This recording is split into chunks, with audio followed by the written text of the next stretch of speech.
यह है चाणक्य नीति का 5वां अध्याय। इसमें चाणक्य द्वारा कुछ कही गई बातों को हम जानेंगे जिससे कि हम अपने जीवन को और अच्छी तरीके से जान सकते हैं। आचार्य चाणक्य ये कहते हैं कि जिस तरीके से सोने को 4 तरह से परखा जाता है, उसे कौसटी पे घिसा जाता है, काट कर देखा जाता है, तपाया जाता है और उसे कूट पीट कर उसकी जांच की जाती है, उसी तरीके से एक शुद्ध व्यक्ति यानी कि एक श्रेष्ठ व्यक्ति की पहचान 4 तरीकों से होती है। उसकी सज्जनता, उसका चरित्र, उसका अच्छा आचरण और उसके गुण से उसके खरेपन की पुष्टि होती है। आचार्य चाणक्य ने दूसरी यह बात कही है कि संकट हर व्यक्ति के जीवन में आते हैं, परंतु बुद्धिमान व्यक्ति को संकट और विपत्तियों से कभी भी डरना नहीं चाहिए कि जब तक वह सिर पे ना आ जाए। संकट और दुख आने पर तो व्यक्ति को पूरी ताकत से उसका सामना करना चाहिए। ऐसा चाणक्य इसलिए कह रहे हैं क्योंकि जब हम ऐसी भयानक स्थिति का सामना करेंगे तो आने वाली सभी स्थितियों को हम पहले से ही भांप जाएंगे और सतर्क हो जाएंगे। आचार्य चाणक्य ने अगली तीसरी बात ये कही है कि एक ही माँ के पेट से जन्मे और एक ही नक्षत्र में जन्मे बालक गुण, कर्म और स्वभाव में एक समान नहीं होते। जिस तरीके से एक ही बेर के पेड़ पे सभी फल और सभी कांटे एक जैसे नहीं होते, उनमें अंतर होते हैं। ऐसा चाणक्य इसलिए कह रहे हैं क्योंकि जरूरी नहीं कि एक बुरे समाज में हर कोई बुरा हो, उसमें एक सज्जन व्यक्ति भी जन्म ले सकता है। आचार्य चाणक्य ने अगली चौथी बात यह कही है कि कोई भी अधिकारी लोभ रहित नहीं होता। श्रृंगार प्रेमी में काम वासना की अधिकता होती है। जो व्यक्ति चतुर नहीं होता वह मधुरभाषी भी नहीं होता, और जो साफ बात करता है वह व्यक्ति कभी भी धोखेबाज नहीं हो सकता। जिस व्यक्ति के अंदर कुछ बड़ा बनने की चाह होती है, उसको ताकत पाने की चाह भी उतनी ही ज़्यादा होती है। आचार्य चाणक्य ने अगली 5वीं बात यह कही है कि जो मूर्ख लोग होते हैं वो विद्वानों से बैर के भाव रखते हैं।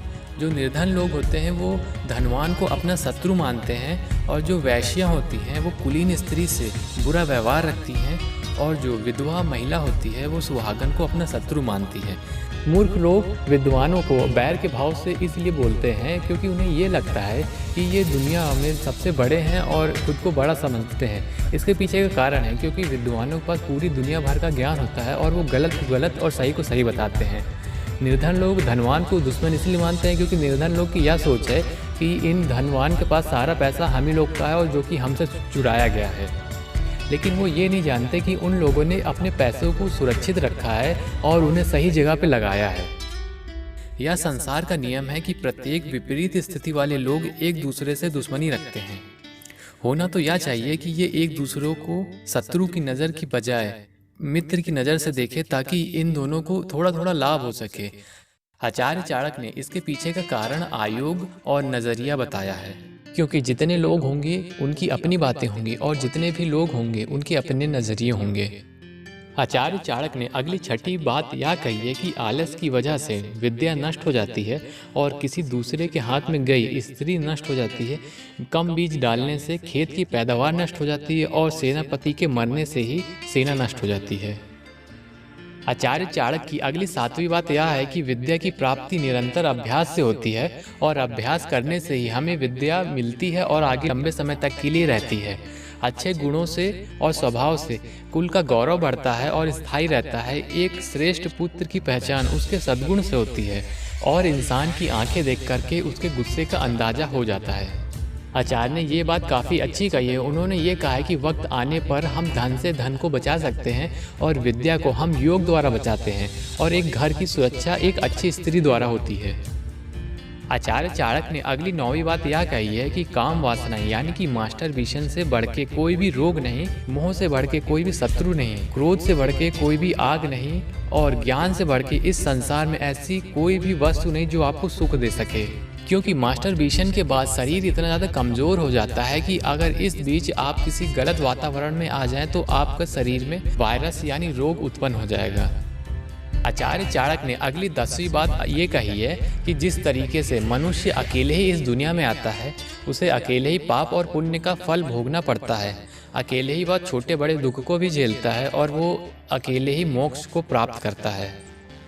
आचार्य चाणक्य ने अगली 11वीं बात यह कही है कि विदेश में आपकी नॉलेज ही आपकी सच्ची मित्र होगी।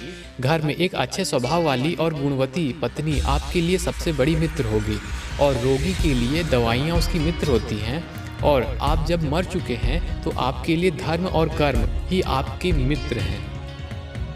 आचार्य चाणक्य कहते हैं कि बादल के जल जैसा कोई भी शुद्ध पानी नहीं, आत्मबल के समान कोई भी बल नहीं, नेत्र ज्योति के समान दूसरी कोई ज्योति नहीं और अन्न से बेहतर कोई भी खाद्य और पेय पदार्थ नहीं। आचार्य चाणक्य ने अगली 13वीं बात यह कही है, जो व्यक्ति के पास पैसे नहीं उसे पैसे चाहिए, लेकिन वह ये नहीं जानता कि पैसे लगातार परिश्रम करने से आते हैं।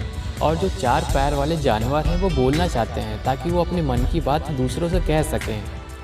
जो व्यक्ति पैसा पा लेता है उसे वो साथ में स्वर्ग भी चाहिए होता है। देवता और विद्वान व्यक्ति जीवन को मुक्त कराने की कामना करते हैं ताकि वो उन्हें मोक्ष की प्राप्ति हो सके। आचार्य चाणक्य ने आखिरी बात यह कही है कि पृथ्वी सत्य की वजह से ही स्थिर है, सूर्य भी सत्य के कारण ही चमकता है, वायु भी सत्य से बहती है और पूरा ब्रह्मांड सत्य से ही स्थिर है। चाणक्य यह कहना चाहते हैं कि सत्य एक ऐसा शब्द है, ये जिस व्यक्ति के पास भी होता है उसे किसी भी प्रकार की कोई चिंता करने की आवश्यकता नहीं। इसीलिए आप अगर किसी को भी कुछ दें तो वो सिर्फ सत्य दें, ना कि झूठ। सत्य जो है इसे इंग्लिश में ट्रू कहते हैं। ये कुछ वक्त के लिए बुरा लग सकता है, लेकिन अगर आप अपने किसी रिलेशनशिप में हैं या फिर आप किसी से जॉब मांग रहे हैं, अगर आपने उस वक्त सही बोला तो वो आपको लॉन्ग टर्म में काफ़ी अच्छे बेनिफिट देगा। ये था चाणक्य नीति का 5वां अध्याय। अब यहाँ पे चाणक्य नीति का 5वां अध्याय खत्म होता है। अब आपसे मिलेंगे चाणक्य नीति के 6ठे अध्याय में। तब तक के लिए अपना ध्यान रखिएगा। जय हिंद, वंदे मातरम।